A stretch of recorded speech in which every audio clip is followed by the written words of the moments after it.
right, I think it's time to start. Hello, everyone. It's great to be back to HaskellX Exchange. It was, I think it's my 5th or 6th already, and it was my first Haskell event ever. It's great to be back every year here. So I'm going to talk about the work I did when I was at Newcastle University, when I had a fellowship funded by Royal Society to work on build systems. And now I recently joined the company called Jane Street in London, and I still work on build systems. So I've been working on build systems for a couple of years now. It's still my current job. So this is joint work with Neil Mitchell and Simon Jones. I think they're both around, maybe not in this room, but if you want to know more about our work, you feel free to talk to me or to them as well. Before I start, a quick warm-up exercise. So we had this a wonderful keynote about pattern matching. We had the problems that look easy but turn out to be hard. 3 combinations. Which combination is missing, right? So hard, and this is what I think build systems are, right? So you think the problem is hard, and it turns out to be hard, right, in the end. So in our work, what we tried to do when we looked at build systems that are out there, we tried to categorize them to at least simplify our understanding of them. And we came up with some useful categorization. So maybe we made the problem less hard than it appeared at the first, but it's still hard, I think. So let's start at the beginning. So in the beginning, there was make, and it ruled the world, and it still rules the world. It's a fantastic piece of software, which was written, I don't know, 40, 50 years ago, and it's amazing how long-lived a piece of software can be. But now, these days, you see like almost every major company has its own build system. Like every language has its own build system, and everybody reinvents the wheels and faces the same problems all over again. And we wanted to figure out what are the common themes here, what are the common principles that all these build systems follow and implement, and try to distill this in an understandable form. And moreover, there are also systems that we don't think of them as build systems, like Excel, for example, or Nix, which is a package management system. And they all also related in this to the world of build systems, because they also have things to do, and these things to do have their dependencies. So in Excel, you have formulas. And if you change one of the values in this formula, you want to recompute only the minimum set of things that depend on it, right? So there are various systems we work with every day, and they have some incrementality in them, and they have some build systems flavor to them. So we would like to understand what they are, how they're built, and what maybe we can find new ones that are better. So here are the precise questions we try to address. So this talk is sort of an advertisement for our paper we wrote with the same title. I hope you will be encouraged. You will want to read it afterwards. Of course, I will not be able to cover everything in this talk, but at least to give you a flavor of what our paper is about. So we try to study this space of build systems, right? To see how the build systems compare, and they're huge artifacts, millions of lines of code. So if you have Basel on one hand and maybe Bach on the other hand, so there are millions of lines of code each. What is the diff between? Is it really million lines of code, or maybe the diff is in terms of ideas is short, right? How can we express the difference between these build systems? And also, if you have a build system that has a useful property, X, and another build system that has a different useful property, Y, can we combine these useful properties? So maybe they're somehow in conflict. Maybe they cannot be combined. There are also various ways in which build systems can fail, and I like this term Frankenbuild very much. I think this term comes from Microsoft. And can you avoid Frankenbuilds? What shall you do to avoid them? And maybe also find some new interesting combinations of useful properties that current build systems don't have, and implement them. So let me start with the useful properties, good properties we want from build systems. Many of you are familiar with them. The first one is the whole reason for build systems to exist is minimality, right? So here we have a very simple build system here with 3 output files, util.o, main.o, and main.exe. Main.exe is what you want. So these 2 files are produced in the process, and you have 3 source files. And if you change one of them, because it affects everything else, you have to recompile 2 object files and then relink the executable, right? So this is, in this case, you have to do all the work, but if you modify only main.o, main.c, as in the right-hand side example, you only recompile main.o and then relink the executable. So you can save some work. And of course, this is what we want from our build system. We wanted to do the minimal amount of work to produce the artifact that we want. In some cases, so in the previous case, by looking at this, you might think that maybe the definition of minimality is you must rebuild only things that transitively depend on changed inputs, right? And this is a good definition of minimality, but in many cases, like in this one, imagine you've added a comment to main.c, right? In this case, main.exe still transitively depends on it, but if it's just a comment, it probably didn't affect the object code which is generated, and you don't want to relink in this case. So you want to have this early cutoff in your build systems. And not all build systems support this. I know many do, but for example, make can't support it. So why can't make support it? Because make uses file modification timestamps. And if this file was touched during the process, its file stamp is new, and it makes things that it's new as well, so it needs to relink the executable. So build systems that use file modification times cannot avoid recompiling in this case. They cannot support early cutoff. So you need something more than that. Perhaps you need to look at the contents of the file. Another very useful property is the ability to share work among many developers.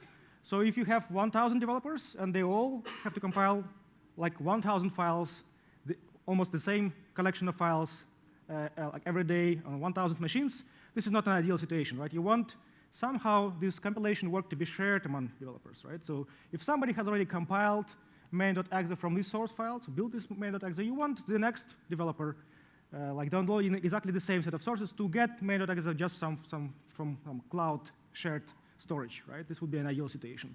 And what's also interesting in this case, you can avoid getting these intermediates from the downloading intermediates can be skipped, right? Imagine you are building something huge, like Microsoft Windows or something like this. So it has millions of artifacts. You wouldn't want to download them on a machine just to get the final executable. So in this case, what happens, you check out the sources, and the cloud build system, if it's clever, it will figure out, OK, so these sources have these hashes. Somebody has compiled them before, obtaining these object files. These object files have these hashes. So you only need to look at hashes until the final target that you need. For this target, OK, you know the hash, and you can download the actual object which has this hash from the cloud storage. So you can have the final target very, very efficiently. And if you modify something, what happens? Well, then maybe you will need to download some intermediates. So in this case, you modify util.c. So let's say nobody has compiled the new version before, so you have to compile it yourself, maybe uploading this util.o to the cloud in the process so that others can benefit from it. But also, you will now need to link it with this object file. So now you need to download this guy. Previously, you didn't need it. Now you need to download this object file from the storage, from cloud storage, and then link these two files to produce an executable, right? So these scenarios are quite complicated. As soon as you start to look in details, there's a lot of complexity is going on behind the scenes. So that's why we wanted to somehow model this domain using Haskell. So in this paper, we use Haskell not as a language in which we write build systems, although Neil's build system, the Shake, is implemented in Haskell. But we use Haskell in a different way. We use it as a modeling language. We use it to express precisely various notions in the world of build systems that we face. Another complexity comes from dynamic dependencies. So these are dependencies which you don't know before the build system starts executing the build scripts. So here's an example. So we have this executable that we built from sources, and now let's say we want to produce a release which includes this executable as well as some documentation files. In the first version, I have executable and license, and we want to pack them together in an archive and release. And we have these two source files, bins.txt and docs.txt, which list what you want to appear in this final archive, right? So you populate them, and then the build system will actually concatenate these two lists into release.txt, and then release.txt will end up, like all the files listed here will end up in this archive. So we don't know before the build starts what should end up in this release.r, because we don't even have this file before the build, right? It will be constructed during the build, and its contents determines the contents of release.r. So, and then later, let's say you add another file, documentation file in your system, readme. So in order to be added to release.tar, you need to list it here. So you modify this file. So this is where the build system notices this. Okay, one of the inputs has been modified. We need to rebuild this file and then find out new contents. Find out that this guy actually now depends on readme. Right? This is a newly discovered dependency, and it's a dynamic dependency. It's not listed in the build script itself. Right? You have to discover it as you go. So dynamic dependencies complicate build systems. And not all build systems support them. Actually, quite a small number of build systems support dynamic dependencies. But we really want them. And here's an example of dynamic dependencies which arises in like a different context of Excel, right? If you, I'm pretty sure like almost everyone here used Excel at least once, but I'm not sure if you've used the function called indirect. So what it does, it takes a string and then looks up the value in the cell corresponding to the string. So in this case, so we look at the value C1, which is 1. We concatenate 1 as a string with A, obtaining the address A1 of the cell, and then we look it up, right? So if we execute, well, this command on this spreadsheet, we will get 10 here, because we concatenate 1 with A, and the contents of A1 is 10. So if you later change C to 2, you will get 20 copied into cell B. So this is also an example of a dynamic dependency. Why? Because before you start evaluating this, you have no idea what this cell depends on. Well, you know it depends on C1. You can look inside. But then, to determine what it depends next, you need the actual value of C1, right? And if C1 is produced, maybe it's also like produced by a formula. So you actually will need to evaluate it during the build time, and only then you will find out all the dependencies. So dynamic dependencies arise not only in build systems, but also in things like Excel. And in principle, I think they're very important, and although they are workarounds, like even, so the make build system doesn't support them sort of natively, but you can still encode dynamic dependencies using phases. What it means, you basically run command like, so very common case of dynamic dependencies is like hash includes. So before you, if a file is, let's say, a C file is generated, you need to build it, and only afterwards you can look inside and see what's included, right? So this is a dynamic dependency. You run a command like gcc -m, and it produces you a new make file with the dependencies, and then you rerun make, and now you have the dependencies. So this is a way of encoding dependencies which become known only at runtime by just restarting the build system itself with newly available dependencies. So this is how you could encode this, and this is fragile. This is also limits the concurrency, so now you have like this artificial synchronization points in a build system where you have to start, shut down, so it limits the performance. So these are the 4 properties we want. Remember minimality, early cutoff, cloud builds, and dynamic dependencies. So these are the 4 points we would like our build system to have. And now we would like to express these properties somehow formally, like to be able to not just talk about them, like with words, but actually to write code and to implement prototypes of build systems that support these properties. So making things concrete, and the way we do it is we use Haskell as a modeling language. One of the things which complicates this domain, I think, is that people use different terms to mean the same things. So let me try to set out the terms that we are going to use, the vocabulary for build systems. Instead of talking about file names or cell addresses in Excel, let's talk about just keys. And think about a build system as operating on a key value store. So a build system operates on a key value store. You don't have to think about what keys are and what values are. And its goal is to bring this key value store up to date. Right? So there are keys, names of things. There are values, values of things. And we have the store, which maps keys to values. And also, some of these keys have tasks associated with them. How do you build, how do you compute values associated with these keys, right? And other keys are inputs. So not all keys have some tasks. So if you think about a spreadsheet, Excel spreadsheet, so some cells have formulas in them. So these are recipes in which you can calculate values in these cells. But other cells have just input numbers, right? And these are inputs. Or in a file build system, some files are source files, and other files are built by the build systems. So these tasks also have dependencies. And whenever a dependency of a task has changed, you need to rebuild it, right? So this is an important part of what the build system does. Excuse me, is it a file content or build value? So what is a value of the thing for build systems? It's a file content, right? So let's say you've built util.o. So util.o is a name, is a key, right? But yeah, content of any file, right? So keys are names of files, and values are contents of files, right? Yeah. If any other questions, please ask. So we don't have to. Like, yeah, please. Can you repeat, please? Right, can a value be another key? Yes, you can in principle, like we had an example with this release.tar archive, which was reading contents of a release.txt file. So the contents of that file was a list of keys. That's right. So values can encode keys as well. This is how we implement dynamic dependencies. Are the keys name sensitive? I mean, case sensitive. Well, that's in our in our build paper we have a section like 3 or 4 pages long, which talks about various engineering complexities which we don't model. So this is one of the complexities which we just sidestep. In our case, they're just keys. Let's not think about the representation of the keys for the time being. Yes. So a few slides ago, you said that if you have dynamic dependencies, you can achieve more concurrency because you don't have to synchronize. But surely you still have to synchronize on that dynamic dependency because you can't continue until you've previously computed the previous build result. Absolutely, yeah. So if you have dynamic dependency, it's in this case it becomes a local dependency, right? You don't have to stall the whole build system while you're waiting just for this particular dynamic dependency, right? There can be concurrent tasks which are running.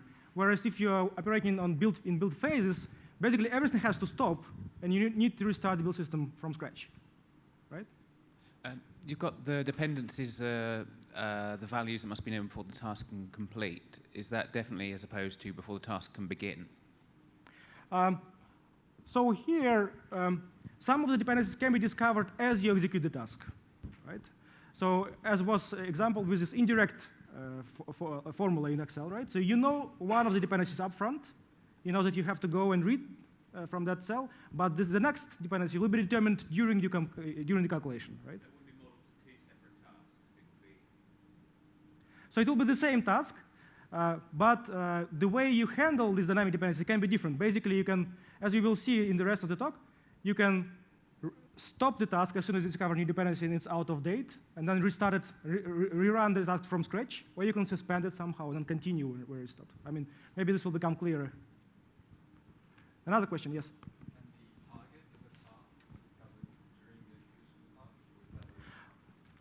Very good question. So can a target be discovered dynamically somehow? In our models, no. We require every task to be associated with a key. So we know upfront that like the destination key of every task. But there are sometimes situations where you don't know this, and we right now our models can't model this, but we want to extend them. Yeah. Okay. So let's look at how we encode this in Haskell. So we are going to just operate on abstract keys and values, so we don't need to think about case sensitivity, for example.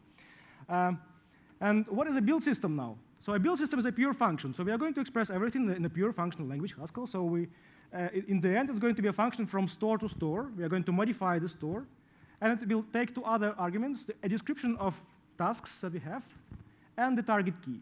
So we have our goal. We need to bring key up to date. We know all the tasks that we have, that we can run them to recompute some values if necessary. And in the end, we are going to take the current store and produce a new store with updated information. Right? And then the criteria of correctness would be if you've run a build system, you've obtained a store, and if you recalculate any of the tasks in the store, it will give you the same value that you currently have. Right? So it's up to date in the sense that the tasks agree, the outputs of tasks agree with the inputs. So this is the definition of correctness of a build system. So there are a couple of other parameters here, except from key. So we have keys and values, but we also have I. So build systems need to maintain some information from build to the next in order to be efficient. Even taking build systems like make, it doesn't store anything, but actually it repurposes information available in the file system, file modification times. So make uses the timestamps as is the information. As this I stands for timestamps in the case of make build system. Other build systems use other types of kind of information which persists between the builds, and this is what we denote with I here. And C is an interesting one. So it will allow us to precisely distinguish between static dependencies and dynamic dependencies. So something that's actually like took me a while to explain on the example, and actually takes a while to understand when you're working with real build systems, can be captured very precisely if you in our Haskell models. It's basically the difference boils down to the structure or effects you use to describe tasks. if you use the applicative structure, your dependencies can only be static. You cannot express dynamic dependencies. If you use monadic structure, then you can have dynamic dependencies. So this is one of the first benefits. We can be very precise now about what we mean by dynamic dependencies. You don't seem to track in types which key corresponds to which value in terms of tags, which key type corresponds to which value type. Yeah, so right now we have an untyped build system in a sense. That's right. So we have keys and values of only one type. And like if you think about Excel, this is not the case. We have some cells which contain strings, some cells contain integers, etc. So it is actually possible to introduce this basically to tag keys by some parameter, what type it corresponds to, then values will also be tagged by that type parameter. So it is possible to extend it. Maybe it should be done, but I think for the case of our models, so far we haven't faced any kind of unexplored corners of the design space because of this decision. So what is a task description? A task description is a function. So there was a question, can the target be dynamic? No, in our model, no. Basically, the task description is a function from key. So key is the output of task. And for every key, we associate either nothing, if this is an input key, or just a task which is used to produce this key, right, from inputs. I will show you the definition of task a bit later. But the important bit is that for every key, we know statically what task corresponds to it. So here's an example of tasks. So this is a makefile. I'm pretty sure everyone here is familiar with makefiles. And this is like 3 tasks are here. We have, this is a single task which lists statically all the dependencies of this task here.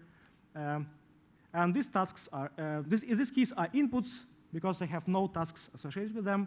And it's really easy to write a function that takes something like this and spits you out the dependencies, for example, of main.exe, right? It just parses this file and you just obtain this list of dependencies right here. So these are static dependencies. So we can easily start with this language and produce a list of dependencies for every task. And this language, as functional programmers might say, it has the applicative structure. So everything is known upfront. You sort of apply a function to statically known collection of arguments. Right? So this is how I like to think about applicative type class. It's a way to model functions where you know all the arguments upfront. But there are also monads. So let me like a quick illustration of how monads and applicatives are different. Right? In a monad, you have a computation, and you start by seeing the head of the computation. It's like a list, and you see the very first operation you need to perform. In this way, in this case, is get line. You read something from the input, and until you've completed this computation, you don't know what comes next, because the value you get from the terminal determines the rest of the computation. As soon as you have it, you can look inside, and you see the next operation you perform. You perform read file, then you get the contents, you bind, etc., and you go until you hit something like return. So it's you can think of this as a list where the continuation is determined dynamically. So these are the effects we have: get line, read file, put string line. And this is like a no effect. Leaf. So we have leaves, which are effects, and you find out about all the effects only during the execution. And also importantly, this X here in read file can depend on what you've read from the string, from the terminal, right? So you don't know from which file you're going to read before you start executing. In contrast, if you have something like applicative, you see the whole tree up front. Right? You know all the effects that are going to be performed. All the parameters are fixed. So read file must be applied to welcome.txt. Right? So you know all the effects up front. That's what allows you to traverse this tree and determine upfront what the files the build system is going to read. In this case, you can only see the first dependency, and then everything else is hidden. Right? So this is what allows us to separate static dependencies from dynamic dependencies just by using the type class. So now let me show you how we model tasks. So the type of task is quite complicated. So in the end, the whole purpose of the task is to produce a value. So somehow we are going to produce a value. We can't just produce it out of nothing. So we will need a way to read the values of our dependencies. So we will have a function that turns keys to values, a lookup function in our big Excel spreadsheet, or read file function that allows you to read from the file system, right? But we are in a pure functional language, right? So if we are going to read from the disk, surely we have to like put some f in front of f to model the effect associated with this, right? So now, and obviously this f will also percolate all the way to the final value. So we have a callback, a way to access your dependencies, and you have, by using this callback, you can read all your dependencies and then produce the final value. But there is one extra complexity here, because we want to be able to distinguish like applicative tasks and monadic tasks, and also because we would like to execute the same, to run the same tasks on multiple build systems. So we have models of Make, of Basel, of Excel. We would like to write a task only once, and then execute this task in multiple different build systems. And all these build systems will have different Fs.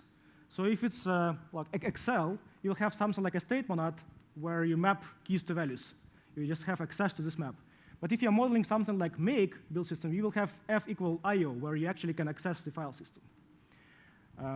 So this is how we describe tasks. And there is one extra interesting, useful reason to parameterize over all Fs here, which I will show you in a couple of more slides. But first, I'll show you an example. So here's how you would express this simple spreadsheet on top, right? You have a spreadsheet with two tasks. You add A1 and A2 in the cell B1, and you multiply B1 by 2 in the cell B2. So here's how we can express this using our tasks formalism. So task is a function, remember. It takes a key and gives you back a maybe of a task.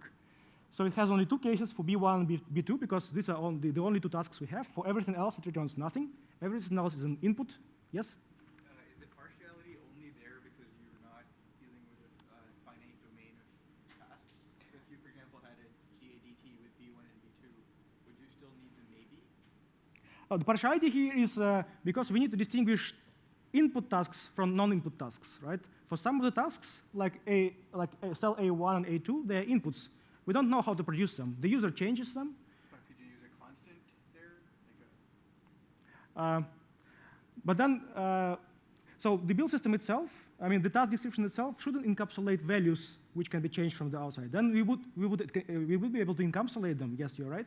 Just return 10 or something like this. But then, in order to change one of the input values, you will have to change the task description, which sounds a bit weird, right? So we don't want to encapsulate the actual inputs into our task description. So this is an external thing. So somebody changes inputs, and the task description only describes tasks. So this is why it's a partial description. So this spreadsheet only uses applicative operations. So it basically, you know the dependencies upfront. That's why we have this C fixed to applicative here. And well, it's a bit of like a weird syntax, because we have to use applicative operations. But essentially what we are saying, well, fetch, so this callback, so we have just task, and remember task is a function which takes a callback and returns you a value. So we call the callback fetch. We call it on A1 and A2, and we add the results in this applicative context. And then B2 is also a task. We fetch B1 and multiply by 2, right? So this is a very polymorphic representation. It's not fixed to any particular F, but here we fixed the F. Well, we only require F to be applicative, right? To have enough structure to express a combination of values. Right? So what can we do with this task description? So it turns out, well, of course we can execute it, right? Just give it a callback like read file, for example. Well, in this case, not read file, but read int from some F, which allows you to look up values in some state monad probably, and then you will be able to execute this applicative task. But also, so kind of quite surprisingly, you can also use exactly the same task description and extract all the dependencies from the tasks. So let me show you how this can be done. So what we would like to write, remember that example with like makefile on the left-hand side, where we can, for every task, we can determine all the dependencies for it. So we would like to write a function with this type signature, task applicative, for some k and v's, and it gives you the list of keys this task depends on, right? Without knowing anything about anything else about the task. All you know is that this task is polymorphic over the actual applicative functor. So it can run for, you can give it any callback here, any applicative callback, and it will work. And so we choose the simplest applicative functor there is the const applicative functor, which has no effects at all. All it does is just records these keys that you pass to it. Right? It has no payload. It's a bit of a weird definition. So it's a functor parameterized by A, but A doesn't appear over here on the right-hand side. So it holds no values, no actual values. All it holds is this M, some payload, which is in this case going to be just a list of keys. So we run the task that is given to us as input on this callback, which given a key just wraps it up inside const. And then getConst simply accumulates. I mean, the definition of an applicative functor here is that if you combine two const things, you combine their payloads. So in the end, you will end up with a list of all the keys on which you asked for a value. Right? So this is like traversing that tree. Remember that applicative tree which you see up front, but instead of reading from the spreadsheet or like reading from the file system, you actually just collect the keys that were there in the leaves and return the list of keys. So it's a one-line function, but it's a very interesting function, I think. So if we change this applicative to monad, we won't be able to write such a function, of course, because then you will actually need to provide actual values, right, which only become available during runtime. So this allows us to distinguish between static and dynamic dependencies. And in fact, this is an interesting classification of tasks. Not only static and dynamic dependencies, there are also tasks which only have exactly one dependency, right? If you think about Docker, you start with an image and you always extend it, so you only have one input to the extension, right? You always build up an image on top of another image. You cannot combine two different images. So in Docker, the tasks are kind of linear chains, and then basically they are functorial tasks. So in make, tasks are applicative. So in shake and like in Bazel, for example, tasks are monadic. But there's also this build system Dune, which I'm currently working on, and it has an interesting flavor. So if your language doesn't have dynamic dependencies but has if statements, so you cannot tell precisely what are going to be the dependencies, but you can give an over approximation. Like you still see the whole computation tree up front, but some of the leaves are conditional. So you have some if statements in your language, but you can over approximate all possible dependencies. For example, you can like download all the packages you might depend on before the build starts, and then start the build. And some of these packages will be unused. So it's an interesting flavor which kind of lies in between applicative and monad type classes. Yes, a question. Would the get all dependencies function work with the selective? Yes, it will work, but it will give you another approximation of all dependencies you might depend on. Like a transitive? Yes, you would have to use, so const doesn't have a selective instance. I mean, there is a different, you can give it a selective instance, you will define a selective instance that does over approximation in this case, right? There are also, I mean, in Excel you have what they call a function, which produces a random value. So if you have something like this, you will have to use something like monad random, perhaps, in your constraints to model non-determinism. Actually, non-determinism does occur in real build systems. If you've worked with build systems, I'm pretty sure you've been annoyed with non-deterministic behavior of build tools, where you compile the same file, but it produces different object files. And also, in our paper, sometimes we see monad state I, where a task can have access to this shared build information to model cloud dependencies. Yes? What are the practical benefits of using selectives instead of monads? Static analysis, you know all the dependencies up front. So this is a practical benefit. Let me come to it. Good question. I think in the interest of time, because we had like a lot of questions, I will probably skip the example of a build system, and I'll jump straight to the point which clarifies this. So what we've found in our work is that build systems can be decomposed in a nice way. There are two orthogonal components in the build system, which we call scheduler and rebuilder. And all our models of build systems, essentially, we just describe what a rebuilder is, we describe what a scheduler is, and the final build system is just a composition of the two. So let's look at this table. So we found 3 different schedulers, 4 different rebuilders, and so the scheduler figures out in which order the tasks have to be executed, and rebuilder decides whether to execute the task or skip it. So there are two different orthogonal decisions that every build system needs to make. Like schedule the build, and then with each task decide whether to run it or not, to decide whether its dependencies are up to date or not. So so answering your question now, if you know all the dependencies up front, you can have a scheduler which simply sorts the tasks in a topological order and executes them before the execution starts. So it allows you to have a very simple build system, right? Knowing the dependencies up front simplifies your build system. If you don't know the dependencies up front, you will have to use some other strategies. And so topological is the one scheduler exactly that relies on knowing all the dependencies up front statically. So make is a topological build system. Many other build systems are topological. In fact, like in this corner, there are many build systems out there that fall in this corner. So what do you do if you don't know the dependencies up front? Well, you have a choice. You can be either restarting or suspending. What does it mean? Let's say you remember that task indirect something. So how does it work? You start executing this task. You know that it depends on C1. You read the value of C1. Now you know the next dependency. You know that you actually need to read from A2. And at this point, you need to check, has A2 been already rebuilt or not? Is it up to date? If not, well, you have to maybe abandon this task because you have to recompute. You have to compute A2 first and then come back to computing this task. And here we have a choice. You can either abandon the task completely and then restart it from scratch, from the beginning, again, looking up what C1 has and discovering new dependency, or you can suspend it somehow in memory and then go ahead and build a dependency, then come back and continue where you've stopped, right? So, and here's like this distinction. It sounds like not a very important distinction, like an implementation detail almost. Like how do you deal with a newly discovered time dependency? What do you do? Do you abandon the task and restart it again, or do you just suspend and continue when the dependency is ready? But in terms of implementation, it has some important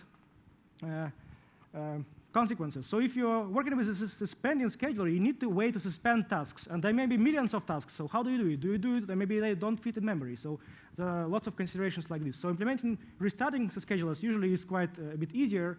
And the cost here that there's a trade-off is that you are no longer kind of minimal because you have to abandon task and redo some of the work you've already done when you're going to restart it later.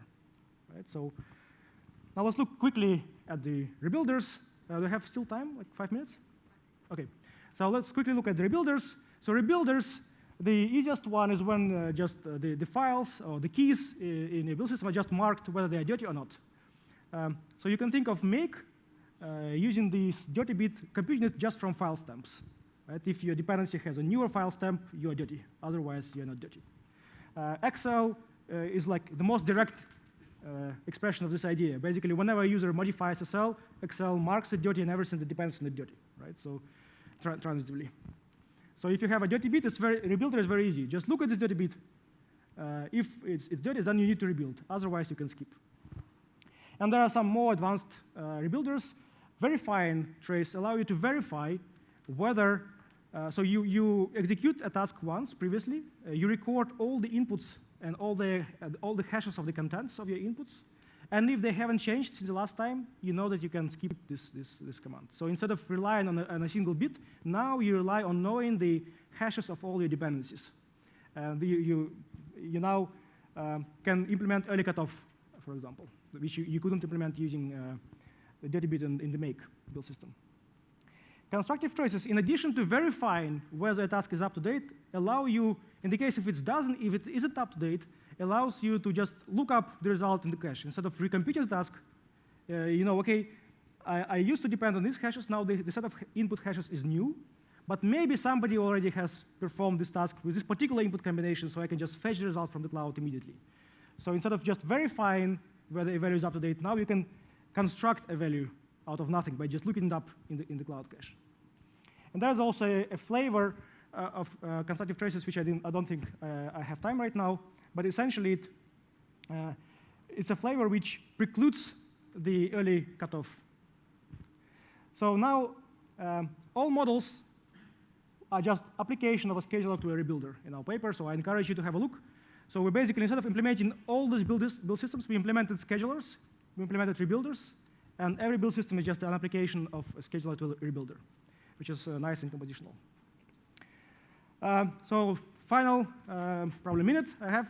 So now, what can we get from this table? So there are some empty spots here, right? So, and what does this table also correspond in terms of the properties, like the entries in this table? What properties can we get from them? So in the first column here, in topological, you cannot have dynamic dependencies because you have to know the dependencies up front to topologically sort them, right? So you lose dynamic dependencies in the first column. In the second column, well, you're not entirely minimal, right? Maybe the part which you have to repeat is actually small and not significant. In the case of Basel, you actually don't repeat the expensive invocations of actual compilations. You only repeat the execution of the build scripts, which is very cheap. So it's not maybe an end of the world, but still you have to repeat some work. Let's look at the spending column now. So if we are in the first two rows now, you cannot have cloud builds because you can only verify whether things are up to date. You cannot construct them. They cannot get them from the cloud. If you use deep constructive traces, like Nix uses, where basically every task is keyed not just by immediate dependencies, but by all the transitive closure of all the dependencies, then any change requires you to rebuild a key, because anything that has changed in the transitive closure changes the hash. So you cannot have early cutoff. So there's an interesting spot there, which is not covered by existing build systems, but it seems to have all the good properties you want. And Neil Mitchell has filled this spot. So he's in the process of filling this spot. He has developed his build system Shake, and he extended it with cloud capabilities, so using very constructive traces, very fine traces. And now this spot is filled. But as far as I know, Nix also moves in this direction. And Basel might switch it at some point to the suspended scheduler. It's probably not that easy, but there is some. Theoretically, it's easy, but practically, there's a lot of engineering concerns you have to go through. OK, and our implementation is just a single line in our model. There's 4 lexems in it. Just apply suspending scheduler to a constructive rebuilder, and you have a new build system. But of course, here I have to mention everything that we don't model in our models. It's like parallelism, non-determinism, failure and recovery, how do we report errors nicely, like all these complexities that these millions of lines of code in real build systems have to deal with. Of course, our models are just 20, 30 lines of code, so we cannot hope to cover everything here. So here I'm stopping. I encourage you to go and read this paper. It's very long, it's 29 pages. A new version is even longer. It's an extended version. It's going to be like 50 pages or something like this. So this is a topic which is hard, and it is still hard after you've spent some time thinking about it. So yeah, there are some links here. Thank you very much.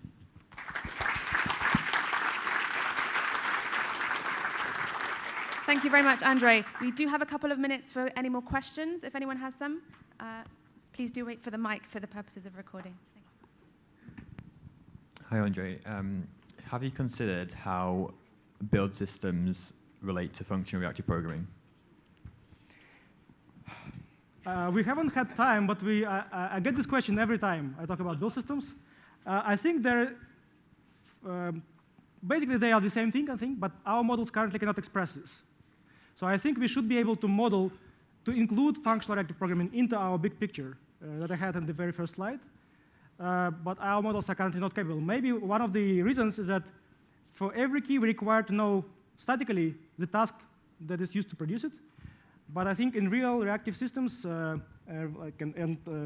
other like self-adjusting computations in general, some of the outputs you only find out during the build. Right? You build something and you realize, actually, I unpacked this archive and there are these files. Right? You didn't know about them up front. So even in build systems, there are these situations where you don't know the outputs up front, and I think they're even more common in functional reactive programming. So if we extend our models to support this, maybe we'll be able to encompass functional reactive programming as well. Hi, for RC, so like some parts of my build might be applicative, but others might be monadic. So can I optimize just for the applicatives whilst leaving the overall monadic structure? I think, yeah, it's possible. And like we can even model this in Haskell using this applicative do extension. So you can write tasks in monadic style and get applicative constraint. And maybe you can use tricks like in the Haskell monad, if you're familiar with that, which pretends to be a law-abiding monad, but under the hood actually statically analyzes monadic computations. And in this case, it's a similar case where the effect is sort of unobservable. If you've read a file or not read a file, you cannot observe this effect externally, so you can maybe try to analyze monadic computations as well as soon as you, before you hit the bind. Right? As soon as you hit the bind, you don't know anything beyond that point, but everything, if you don't have any monadic computations in your build system, then you will know all the dependencies up front, and you will benefit from scheduling, yes. So I think this is an interesting direction of extending our models. Thank you again, Andrey. That's all the time we have for questions. We're going to break for lunch now for an hour, reconvene at 1:15 in this room for Nicholas Wu's talk on the scope of effects. Thanks very much.